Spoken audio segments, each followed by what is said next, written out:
Welcome to another episode of MindsYourHealthcast.com.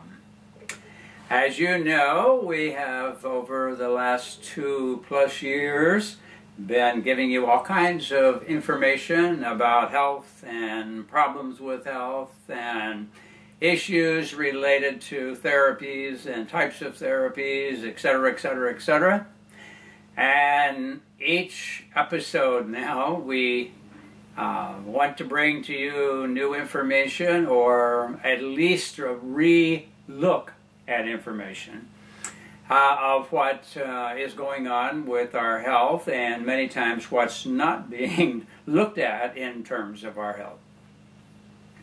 So I have chosen for today an area that I have been intrigued with for many years. On my German study trips, of course, I found about all kinds of things that were never talked about here, and things that were in common use and practice there that were pretty much unheard of here, and in many cases still is unheard of here. Although bit by bit I see that Western, i.e. U.S. research is kind of bit by bit catching up to some of the stuff that I learned probably at least 30 to 40 years ago. And it's kind of interesting because at the time when I talked about it, I was out in left field, so to speak, in pace with what was going on.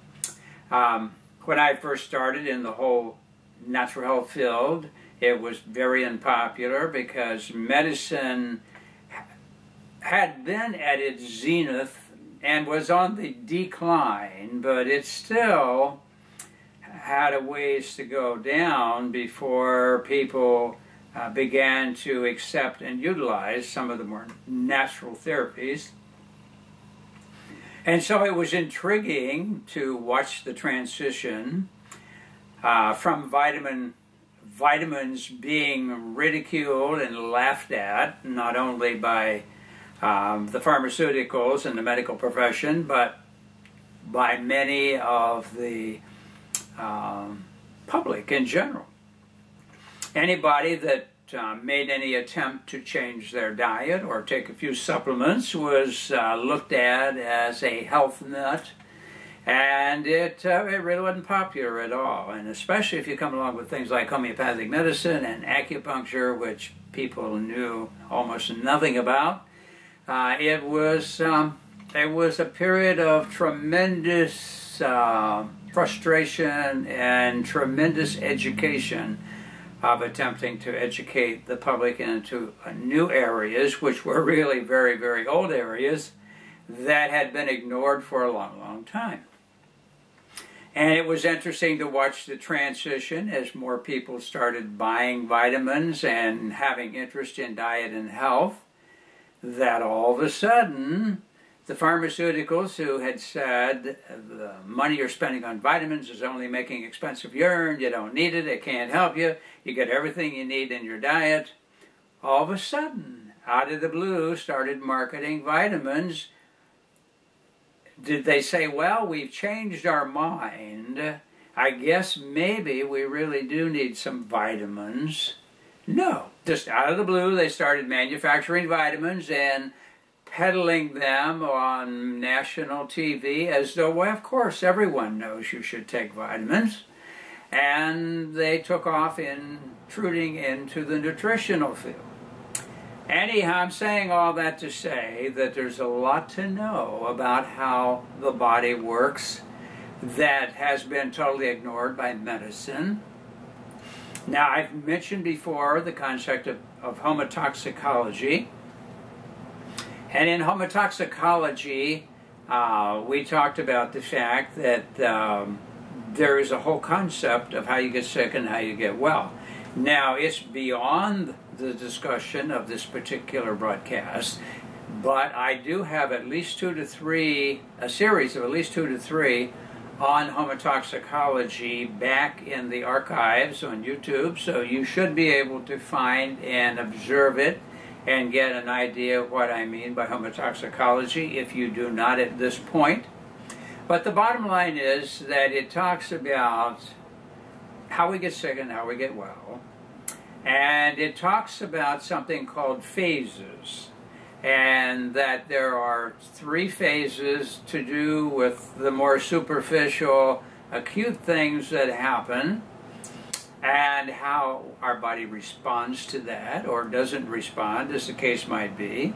And then 3 phases to do with degeneration, where the cells have been poisoned and they are starting down the hill. Now, the last of the 3 acute phases is probably the most critical in terms of which way we are going. And of course, it's predicated on how we were treated or dealt with in the acute stage. Okay, so now if you go back and look at that, you will find that when we get something in our body that shouldn't be there, whether generated from outside or inside, many times we initiate a reaction against that by the name of inflammation.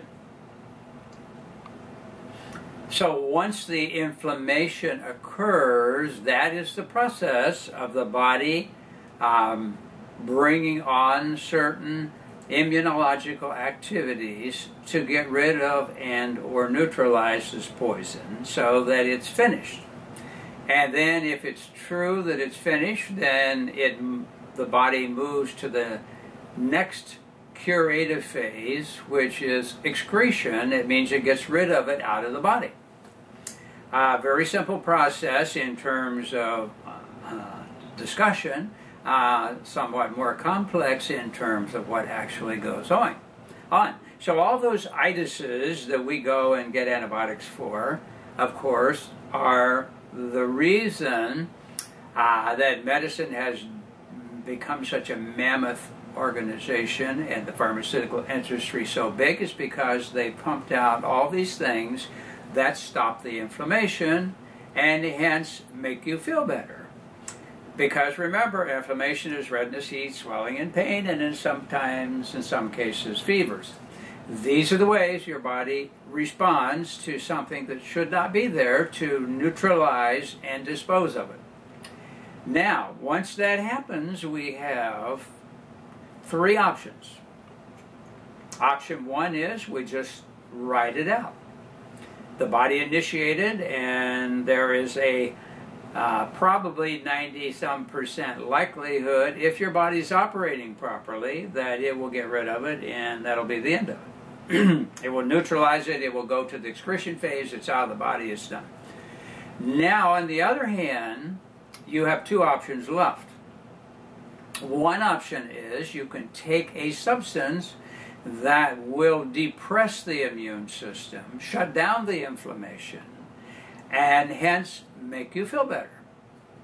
The other option is that you can take some type of an informational, energetic, natural product that will aid the body and accelerate the process to get it over faster without losing any of the benefits.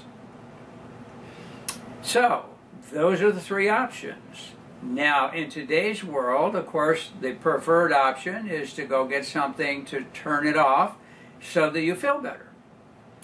And so if you do that, then you have arrested the process. You have stopped the body from getting rid of what it was trying to get rid of.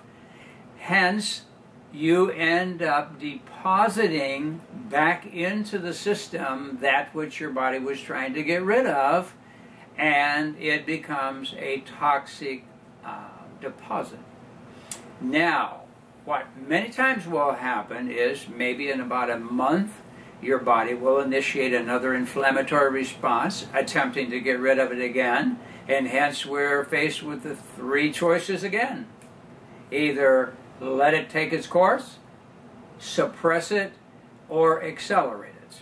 Those are the choices. And as I say, if you suppress, you deposit it into a tissue primarily, and we're going to be talking about that in a moment because that's the subject of our discussion today, is that place that it most likely gets deposited, and that is basically the ground system or the matrix or the interstitial space between the organs and functional cells. And that in itself is a very, very detailed, involved system that has totally been ignored and misunderstood, if anything was learned about it. And that is the matrix or the ground system of the body.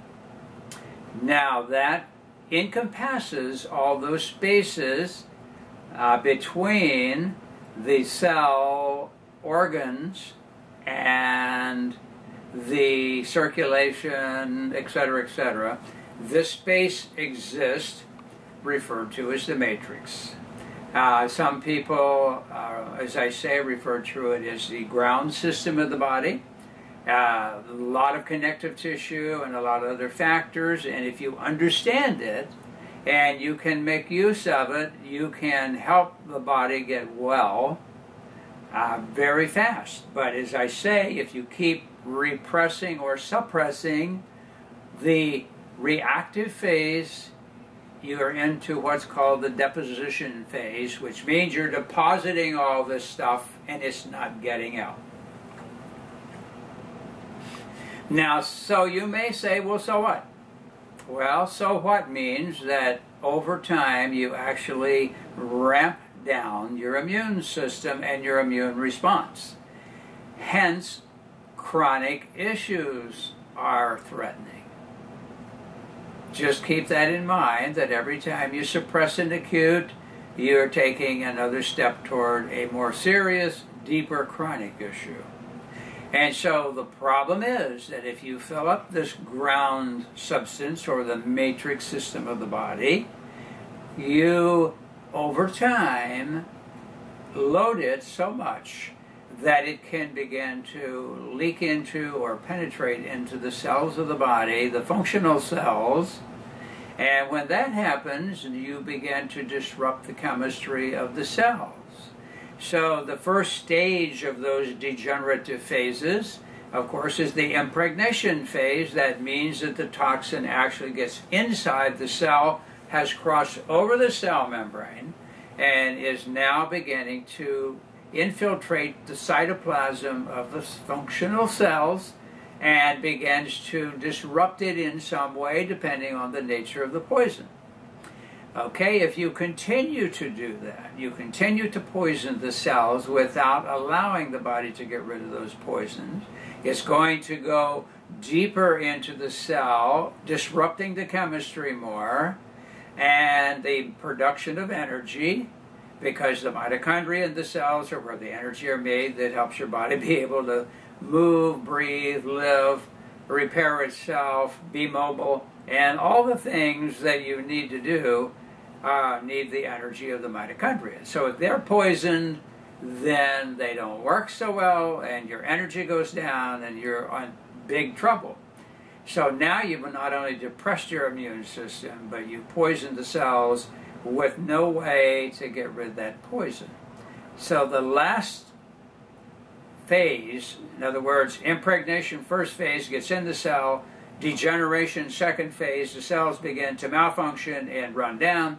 Third phase, it penetrates the nucleus of the cell, the poisons do, and interferes with the DNA, hence neoplasms, dedifferentiation phase, that means malignancy or tumors, that type of problem.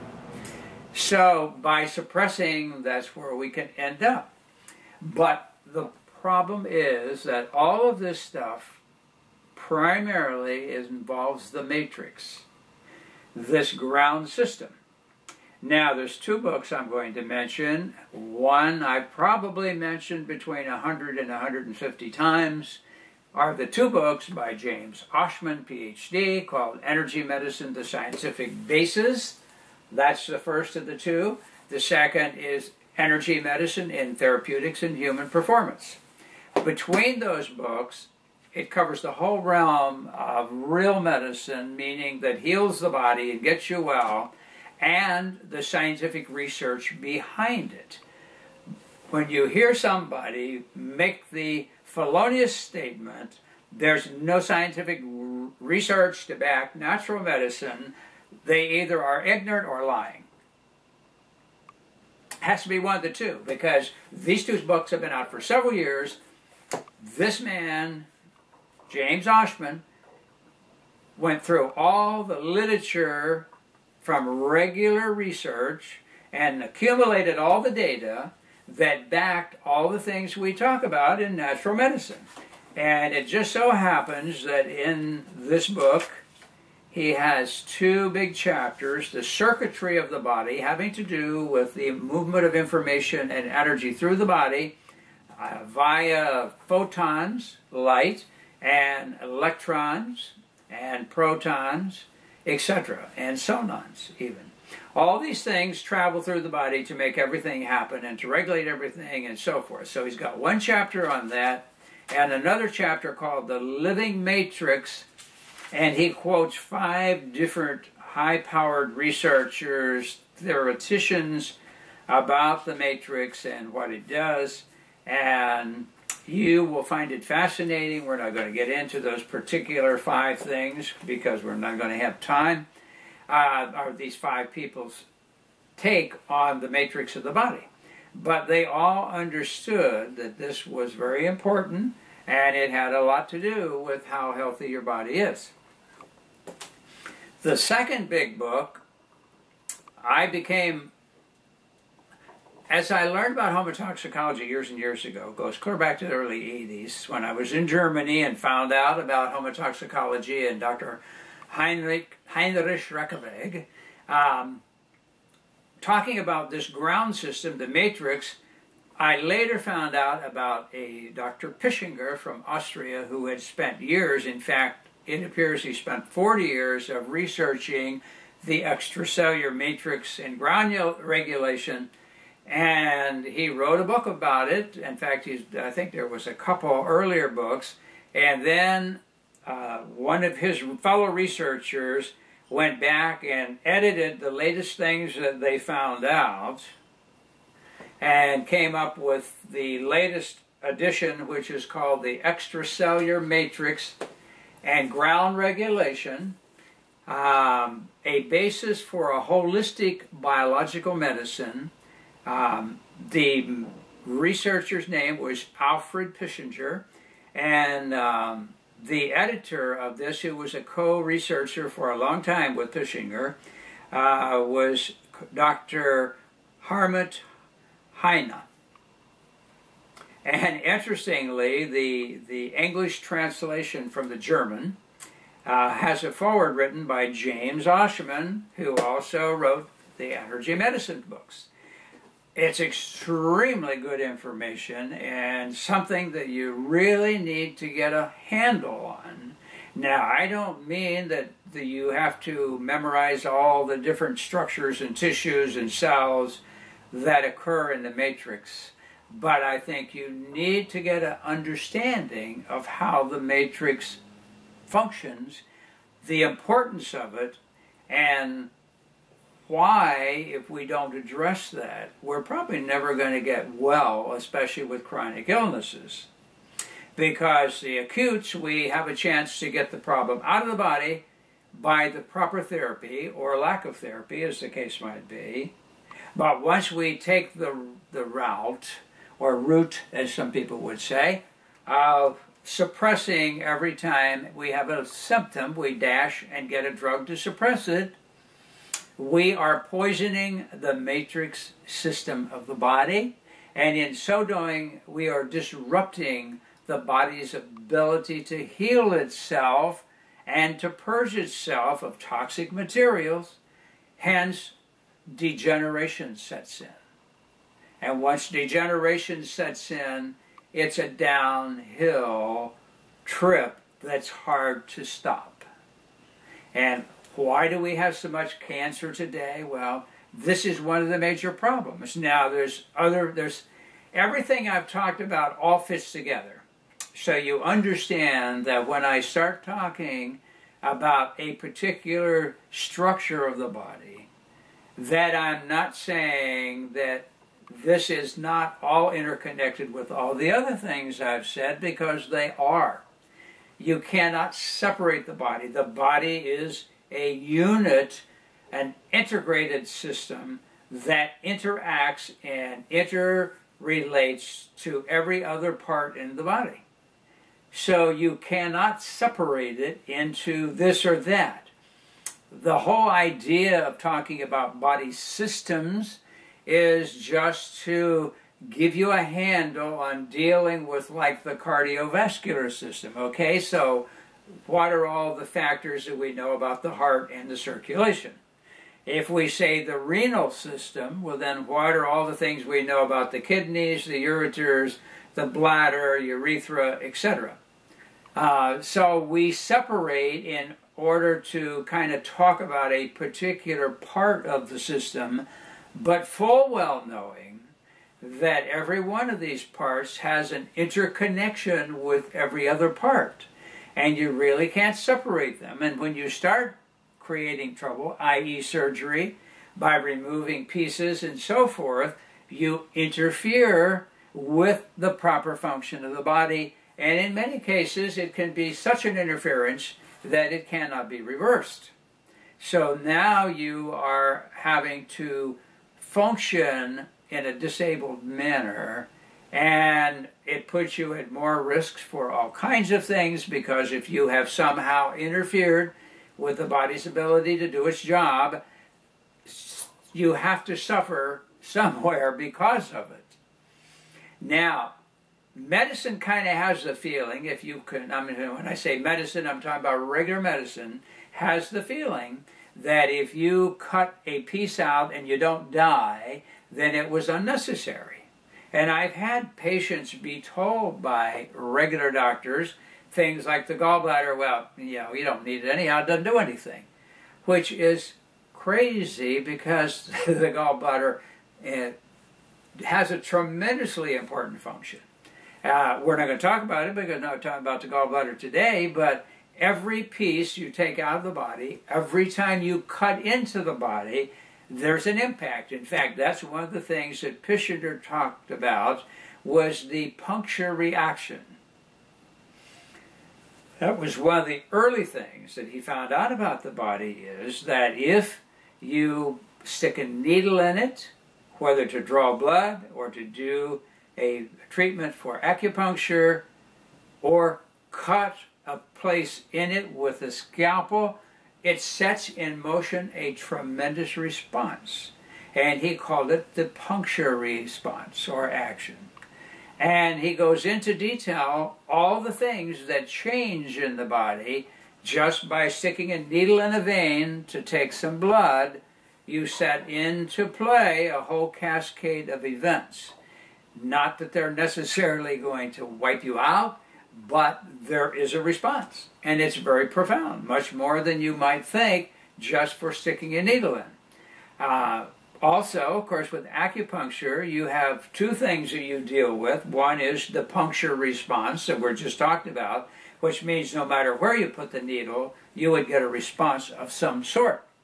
Now, with the acupuncture, of course, you're being much more specific because you're puncturing particular points that have to do with this extracellular matrix that starts things moving within certain systems, which also can affect certain organs interrelated to that.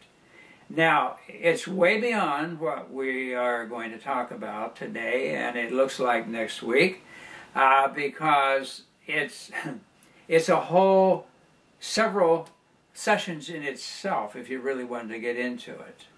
All we're wanting to do at this point is to get you to understand that the body has this whole interconnected system referred to as the matrix and what it does. Now, I think it's fascinating because Pissinger, as I said, researched it for 40 years, at least.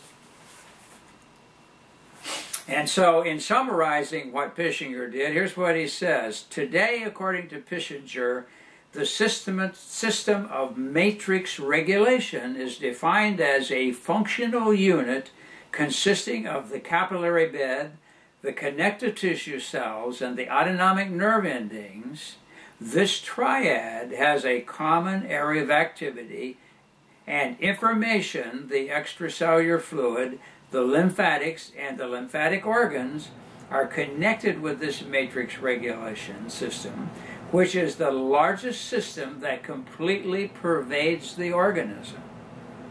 The matrix regulation system manages the nutrition of the cells, the inner circulation, and removal of their waste products. Thus, it regulates the cell milieu system, and at the same time is part of all inflammatory and immune processes. He goes on to say, the very existence of all organ cells depend on the intact functioning of the system that guarantees their environment. Organic diseases arise as a result of dysfunction of this interconnected, ubiquitous system.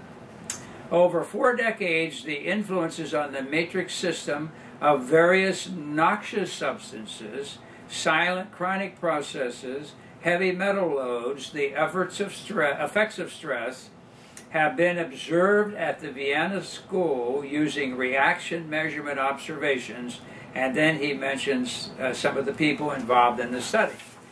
So the core of the whole thing is that this is a major part of the body's ability to take care of itself, meaning the homeostasis system of the body and the regulatory system of the body. What makes it and keeps it going and doing it in a healthy way, if at all possible? What keeps it from being poisoned to death from without and from within? And what causes it to continue to function, make energy, and to repair itself and carry on life? All of those things, in essence, are regulated and have something to do with this whole matrix system. Now, as I say, I cannot stress the importance of it. Once it hit me, how valuable it was. I was fascinated by the intricacies of the human body and how it has all these feedback and communication systems that keep everything working automatically that you don't even have to think about.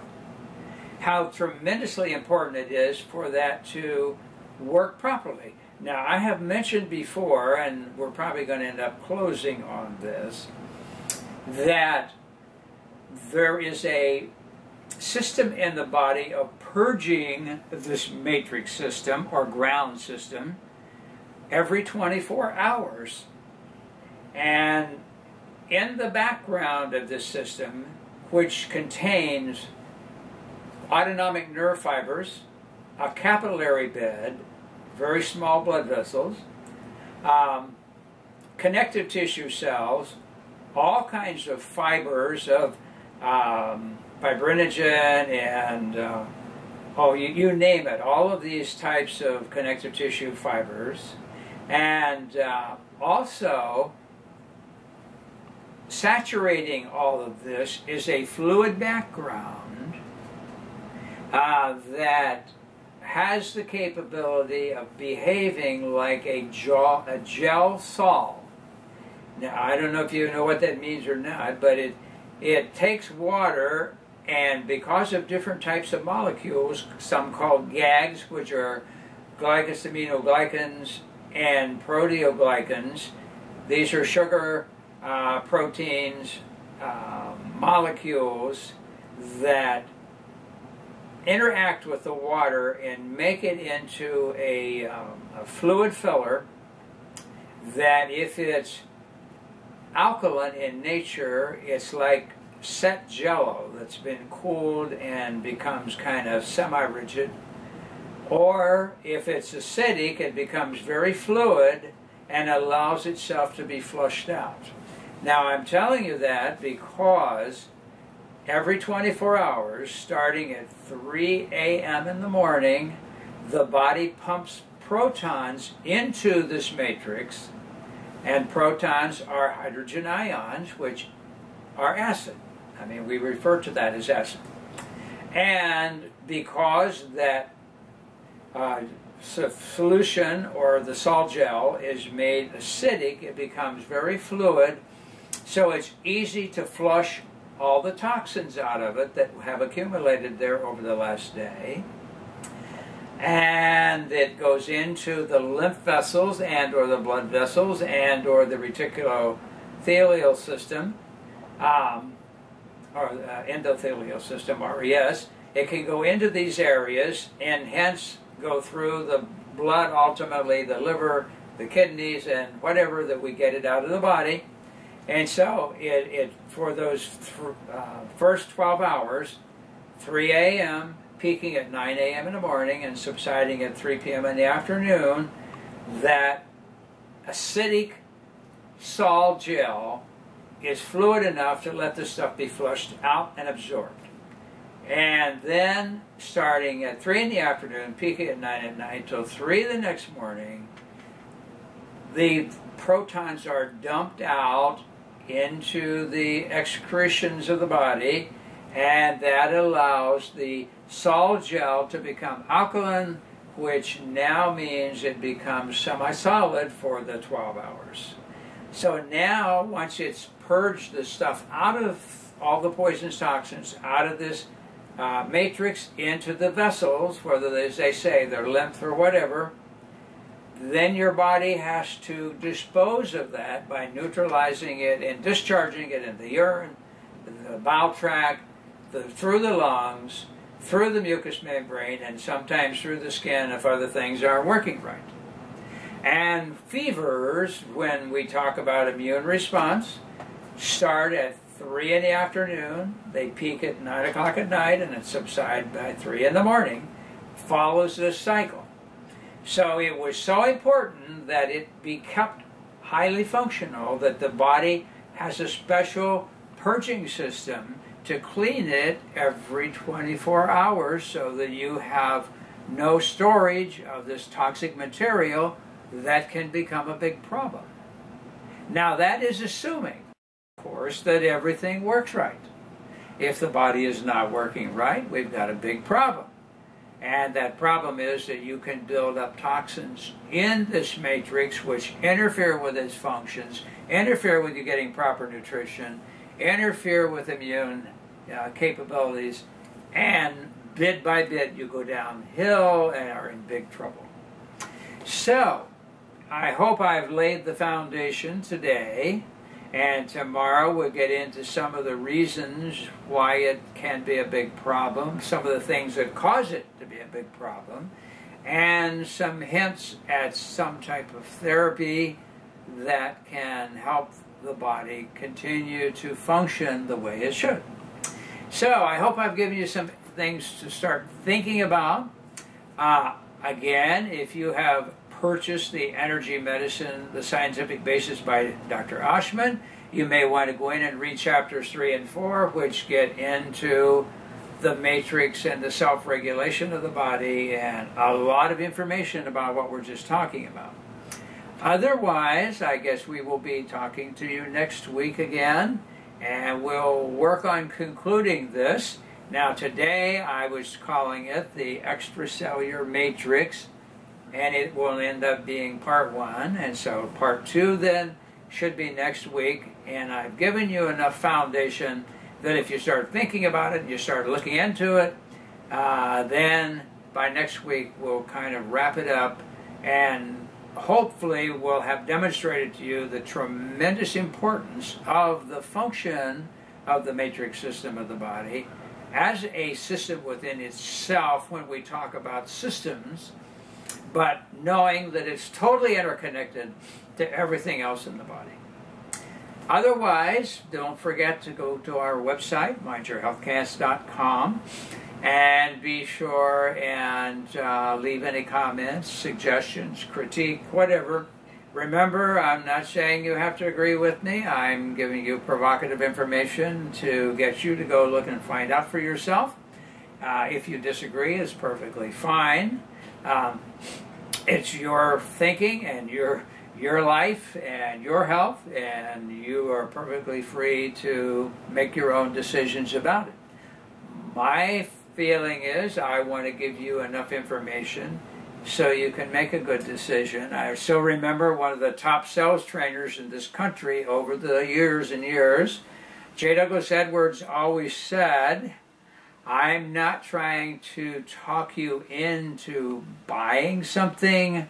I'm trying to give you enough information to make a good decision. With that, we will part into our next broadcast. In the meantime, be healthy.